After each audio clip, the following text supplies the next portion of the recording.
Today's episode of the podcast is brought to you by Eccentric, the makers of the K-Box and the new K-Pulley. Guys, flywheel training's really grown in popularity of late, and although it's something that's been around for a while, the simple reason that it's grown in popularity is because it works. We've been lucky to have a K-Box in our weight room for the past 3 years, and we've seen some really great things when it comes to improving the athlete's ability to change direction, and then looking at our return to play protocols with different lower body injuries with the student athletes. The love-hate relationship that everyone has with the K-Box is now just going to grow more with the addition of the K-Pulley. The ability to do standing presses, pulls, rip-throughs, and knee drive exercises is just going to be another arsenal to our training and another addition to the love-hate relationship that our student athletes have with the awesome tools that come from Eccentric. Go ahead and hop over to eccentric.com today to check out what they have. Guys, I can't recommend it enough, and I guarantee you won't be disappointed, not just with the products, but with the awesome customer service that Eccentric provides. Hey everybody, if you enjoy the podcast and the content that it provides, make sure you hop over and check out the all-new Strength Coach Network.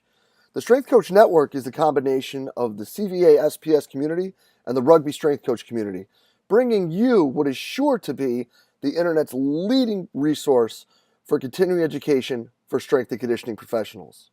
Combining these two resources has allowed us to bring some of the best content from some of the best minds in the world together for your one-stop shop to better improve the continuing education for not just yourself, but your entire staff.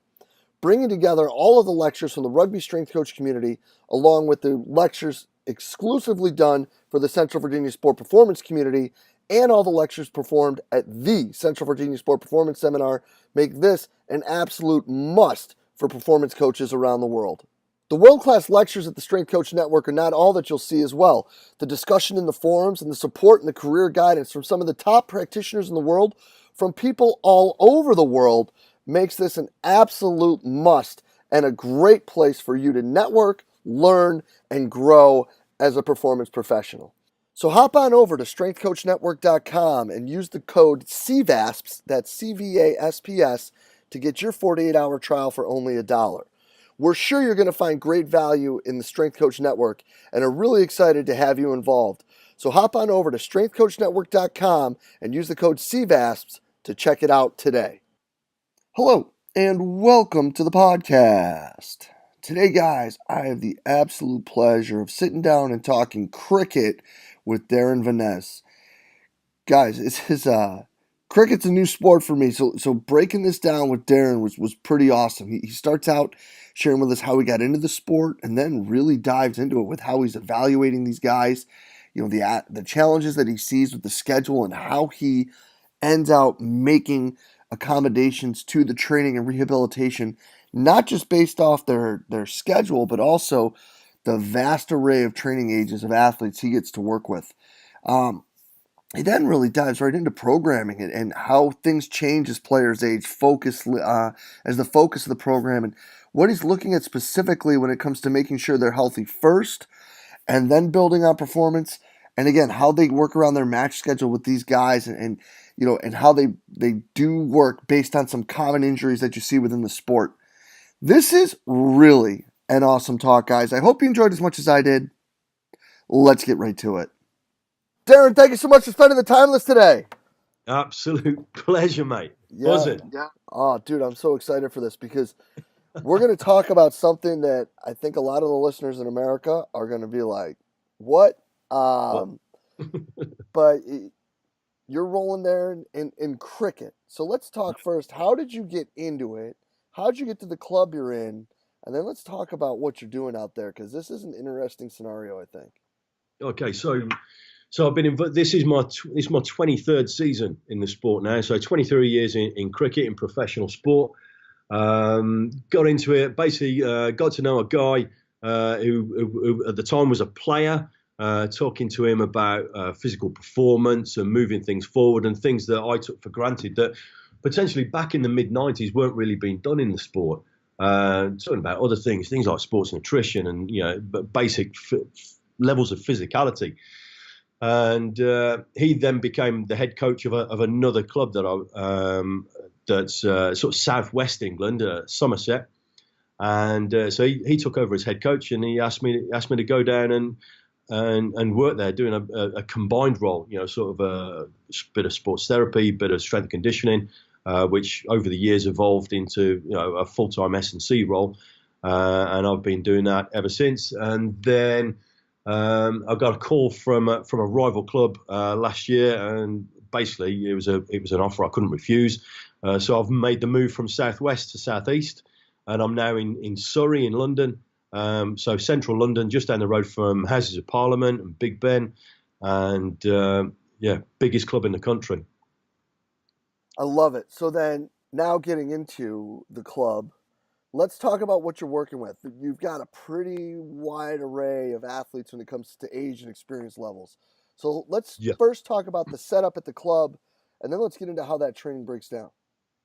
Okay, so the setup you've got about anywhere, but you can have anywhere between 15 and 25 to 30 professional players on the squad. So not necessarily a huge squad, and again, depending on the situation that any club will have. There's 18 counties, so as it stands, there's 18 professional clubs, and then you move down to minor counties, so a tier down, a semi-professional to a certain degree.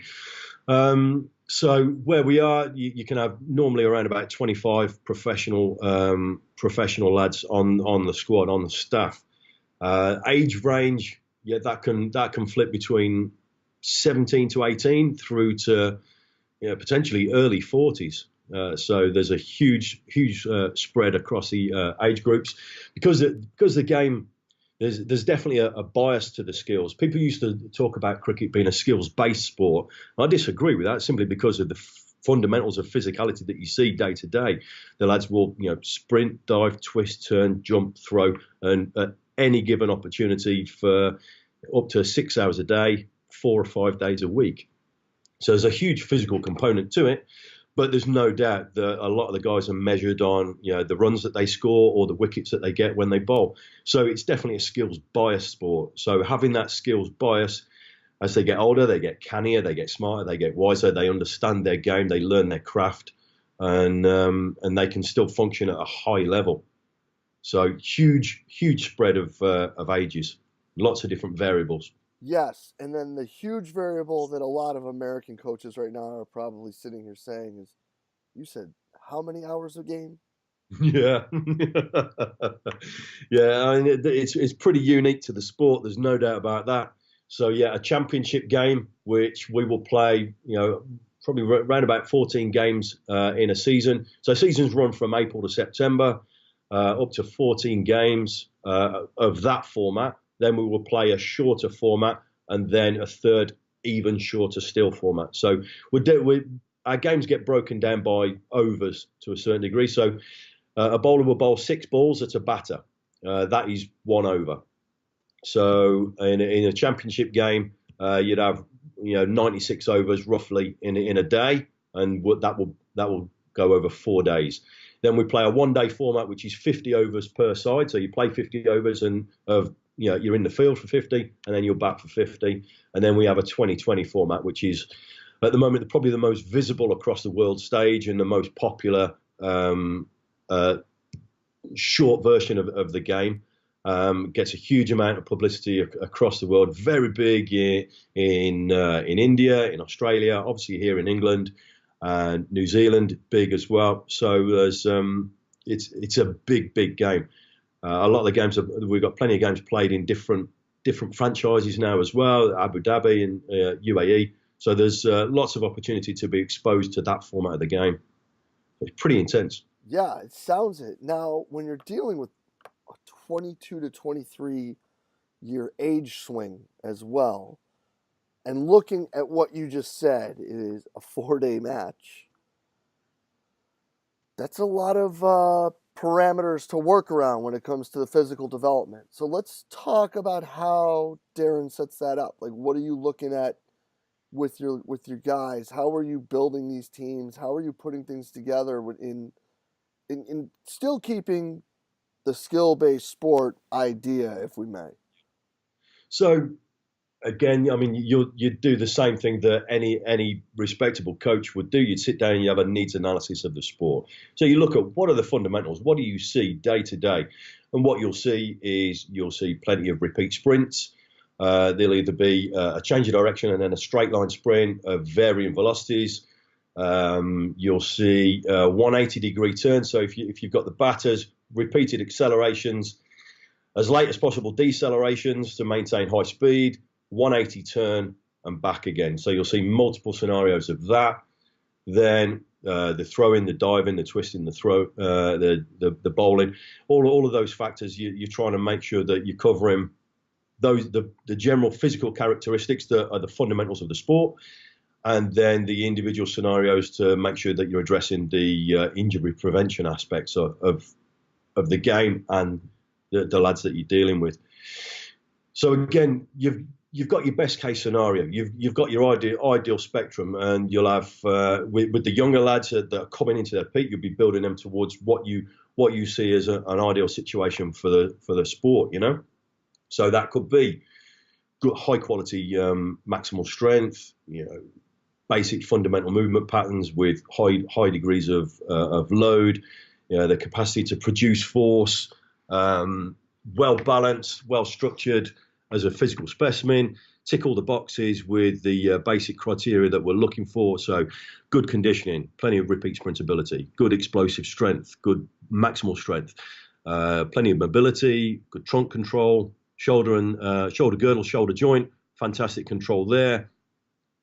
All the basic fundamentals. Yeah. Now, when you're talking about ticking boxes, when you're looking at max strength and explosive strength, in a sport like that, how you would analyze that would be pretty intriguing to me. So how do you break those down? How do you select what you're evaluating? And does that change as these literal ages double through their careers?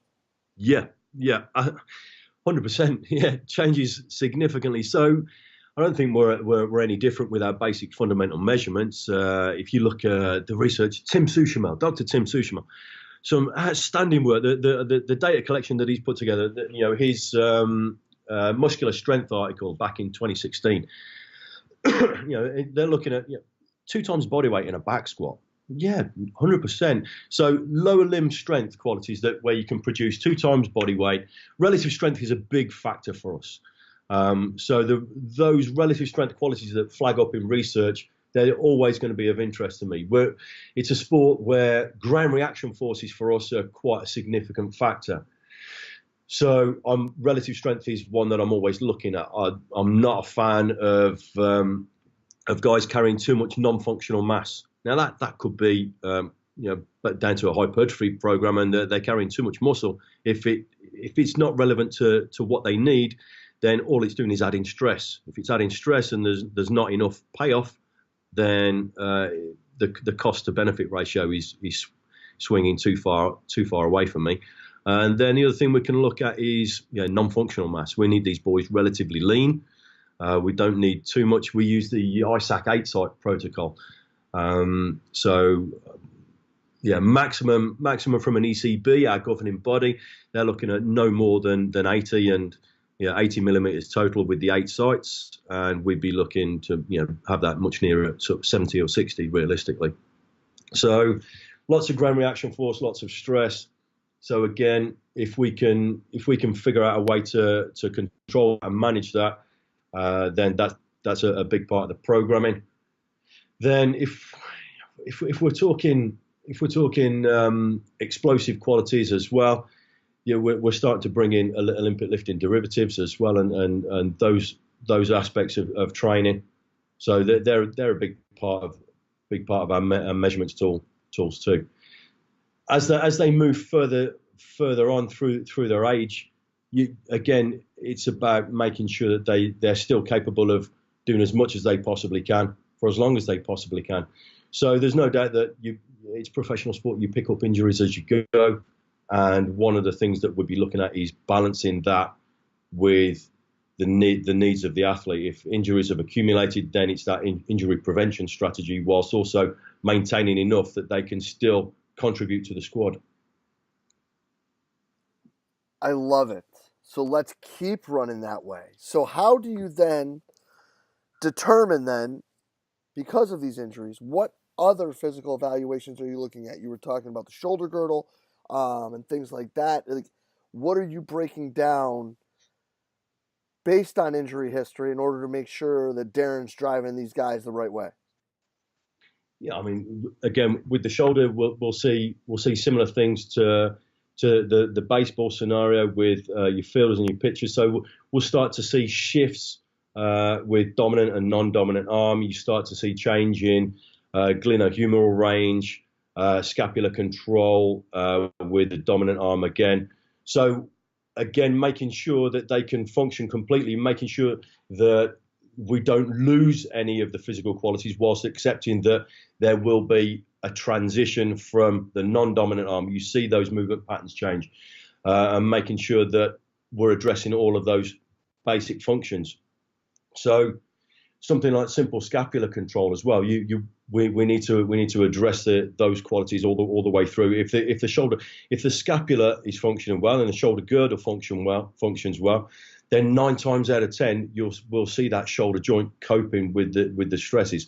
As long as we're balancing the common sense aspects of internal and external rotation, and the external rotators are functioning comfortably, then they'll cope efficiently with the deceleration and the stress that comes from repeated throwing in repeatedly crazy positions and awkward situations, whether it's off balance on one leg, from a position within 10 meters of the stumps that they're aiming for, or the fielder, up to anything up to sort of 30 or 40 meters away. So lots of variables, but if we can have a healthy level of symmetry and balance, then we're stacking the odds in the guy's favor. I love it. Now, the next thing that kind of gets in the way of all the physical preparation is how you need to handle that week when you're looking at 4 or 5 days out of the week being matches. So let's talk about that weekly breakdown. Like, how do you handle that and make sure these boys are still improving? It's not a perfect scenario. There's no doubt about that. But strength and guys involved in physical prep, how many times do you actually get that anyway, especially in team sports? Those opportunities are few and far between. And in cricket in the UK, we don't see a best case scenario. So it is what it is. The fixture list is what you've got. It's not going to change, and that's going to be the constant. So then what we're left with is how can we maximize that? So as I said, with many weeks of that season, we'll have a 4-day game, and then there's a potential for a recovery day, possibly a travel day, maybe a training day. So the ideal scenario, if we've got 2 days prior to a home game, 2 days out, we'd probably get a lift in. So they'll be doing a fair amount of skills. So they'll do their skills work, and then they'll hit the gym and get an opportunity to do a reduced volume lift session. So once we're into the season and we're out of the off season, once we're into the season, we're always looking for that minimal effective dose. So what's the least that I can do that gives me what I'm looking for? If we're doing that, then every spare amount of energy and every spare bit of energy is geared towards skills and the game, and recovery, which is the key target. So then that'll be 2 days out, and then 24 hours out, we probably do some high speed work. Always trying to make sure that we get some protective qualities for the hamstrings as a first and foremost option. The hamstrings injuries, they're high in their game. That and stress fractures of the spine for the bowlers, they're 2 big factors. So if we address the soft tissue area, that's one that to a certain degree we can look at preventing. If we're minimising soft tissue injury risk, then we're stacking the odds in the guy's favour of being repeatedly available for selection. Having a consistent squad, having a team that the coach wants to pick rather than he's forced to pick, then that's what's going to win trophies at the end of the day when we include high skill qualities. So some high speed running, a couple of 100 meters, and then mixed in with some skills again, and then game time is game time. If it's rain affected, or we've got some recovery slots available, or we've got windows of opportunity, we could get some work done. Maybe some of the guys do some pre-activation stuff. So there's another opportunity to expose them to some quality lifting. But if that's not the case and that isn't the opportunity, then we take those 2 days as our primary factor. Sensational. You touched on something there real quick, glanced over it. Let's talk about the bowlers now. Okay. Is that overextension with throwing what leads to those stress fractures? That intrigues me. Being a swimming guy, there's Yeah. a couple events that you see a lot of spondies in, so that caught Yeah. me. So selfishly, I'd like to dive down that rabbit hole. Yeah. So what do you see in swimming? Spondies, especially backstroke and butterfly. Yeah. Okay. So So the stress on the pars. Yeah. Yeah, So 100%. yeah. So pars defect, and either a stress response, partial fracture, or full fracture. That's what we commonly see, particularly in the lads under the age of 24. So where we've still got, we're still waiting for full bone maturity. That area, it's a high risk. So what we've got, it normally flags up in extension and rotation. So if we've got extension and rotation, it's that sheer stress. And the pars, it's not designed to be loaded. If it was, it'd be bigger. So we've found another way of loading an area that it's not comfortable, but that's the nature of the beast, and that's what we do. So yeah, it's a difficult one. There's no doubt that from a biomechanical point of view, we can put our guys in the best positions. We've found that over the years, by better measurement of bowling mechanics, we can make sure that we're again stacking the odds in the guy's favour by trying to maintain high quality positions and minimise there was levels of counter rotation, hip and shoulder separation being discussed, degrees of side flexion again. So that's where the S&C started to develop over the last decade to 15 years. Upper body mass is something that flags up for me as well. A common one. If we've got some significant lat development, for example, lots of guys do. We're doing chin-ups and bits and pieces like that. But if we're also altering their body composition too much, then there's the potential to shift the biomechanics of the bowling arm. If we do that, and then you end up altering the biomechanics of the spine. As an example, if we're adding a quarter of an inch to their lats, then that's going to change the arm path. If it changes the arm path, then we need more side flexion and trunk flexion to make sure that the release point is still at the same. So then you're altering spinal loading patterns then. Other than that, the only way we can do it is paying attention to workload. So if we look at Tim Gabbett's research with acute chronic workload ratios, there's no doubt that that's been a huge factor for us over the last few years, making sure that we're avoiding spikes. And anything beyond that sort of 1.5 times previous loading, there's no doubt that flags up for us. So anything beyond 150% in that sort of short acute period, that flags up as a concern. And we know that if that happens, we may get away with it, but we also know that we need to be on a bit more of a high alert over the next 4 weeks, and there's risk of injury there. But if we're going back to the pars issues and the pars defects, then again we're in a situation now where there's more information now. There's less surgeries happening, which I don't think is a bad thing. After seeing the amount of surgeries that were actually successful through the 90s, there were few and far between. There weren't many lads that actually came through and continued a full and prosperous career. So at least now with the management, we've got a high degree of return to performance there with shutdown, sensible return to loading, sensible return to full performance. But it's a common problem with our seamers. I can imagine that. So now, when you're talking about load monitoring, how are you guys tracking that? Is that pitches or bowls? Is that matches? Is that how are you actually breaking down what their training load or workload is as a bowler? Yeah, I mean, again, each county has its own format. But overall, I'm pretty sure that I could be safe in saying that we'll be addressing total overs bowled. So we'll be looking at training loads as well as match loads. And then we'll be tracking those. So each individual day, we'll be looking at their 7-day loads, their 28-day loads. And now we're starting to look beyond that as well and go further. I think we can still go further. Still, in an ideal world, we'd be looking at it and having progressive annual loads as well. If we're really sensible, then there's no doubt that we should be addressing that. Because again, with a high degree of players under the age of 24, we're in a situation where they can accelerate simply because they make that transition into the first team, and all of a sudden their first team, potential workloads compared to that previous year could be significantly high, especially if they play all formats.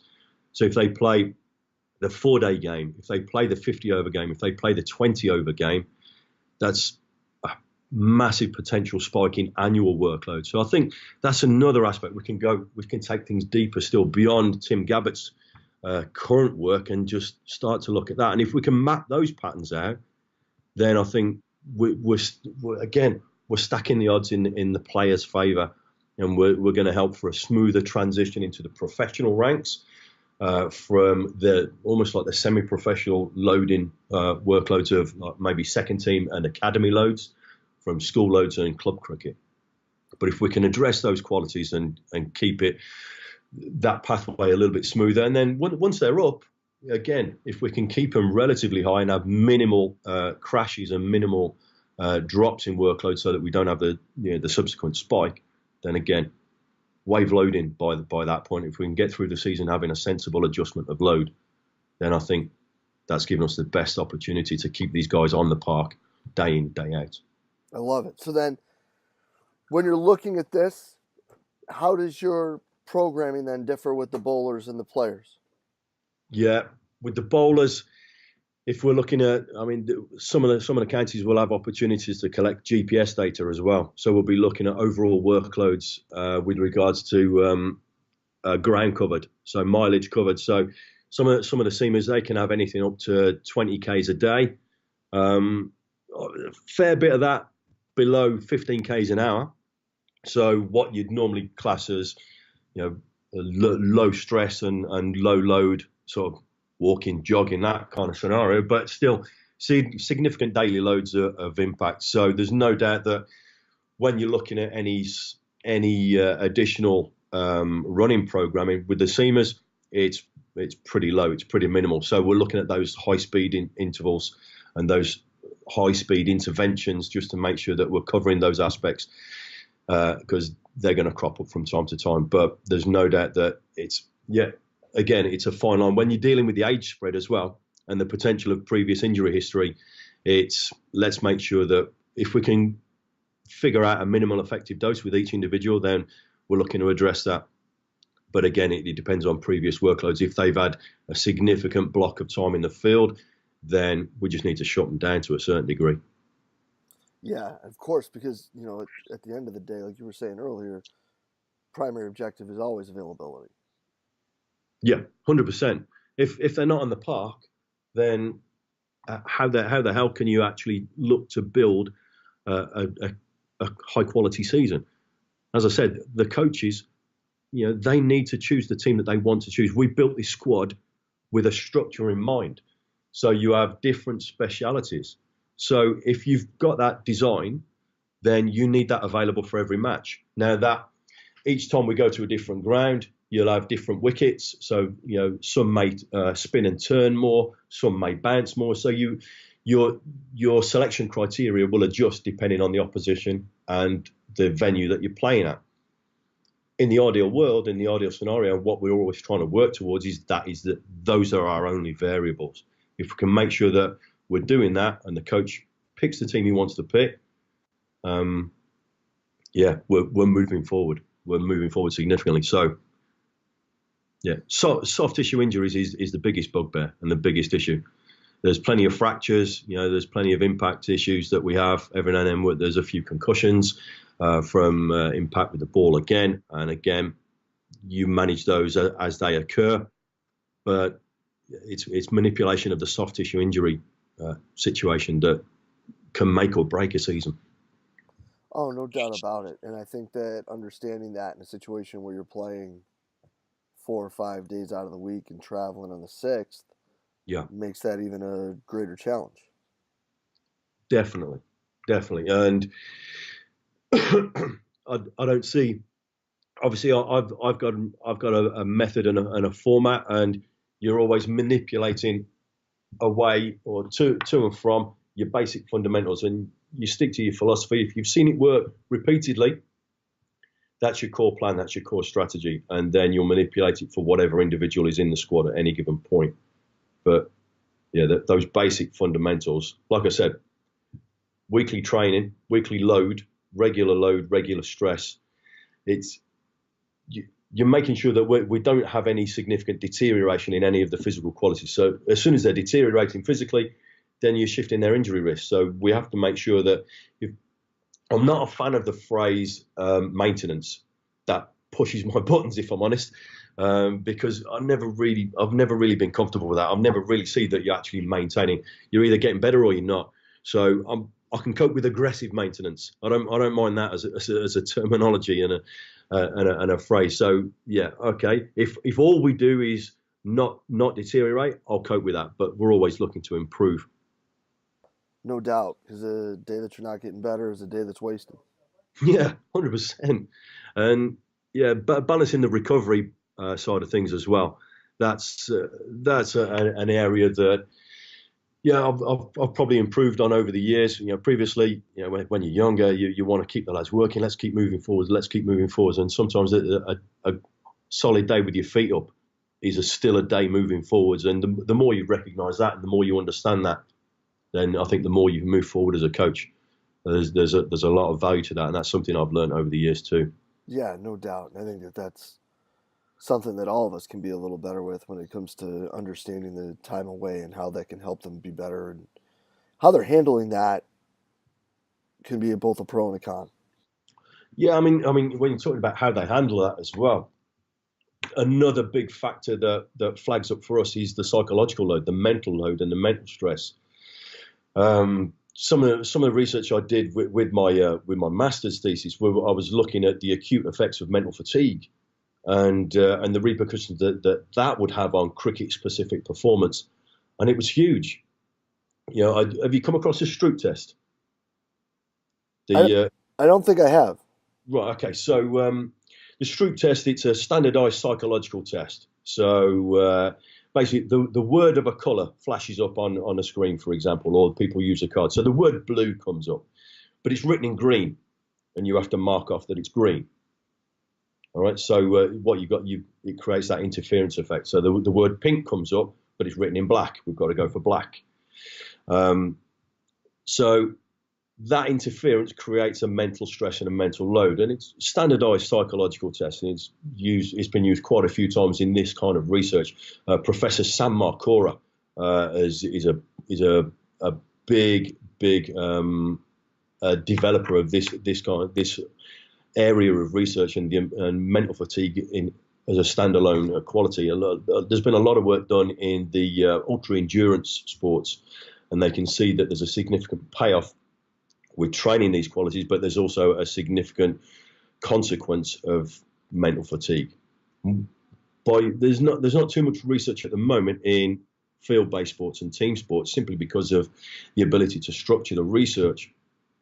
But obviously, having a captive audience that I did have, we could test it. So I did a 30-minute Stroop test, and so for 60 seconds you're testing this, and we've got this level of interference, and I did that repeated for 30 minutes, and then we looked at their repeat sprints, we looked at their reaction times with the Batak-like protocol, where it's almost like whack-a-mole, where they're pressing the light switches, and then we used the yo-yo test, so a repeat sprint ability test, and we found significant deterioration across the board with all formats.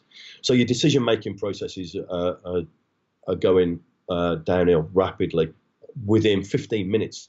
That's the thing we found. We managed to figure out that within 15 minutes we saw significant deterioration as well.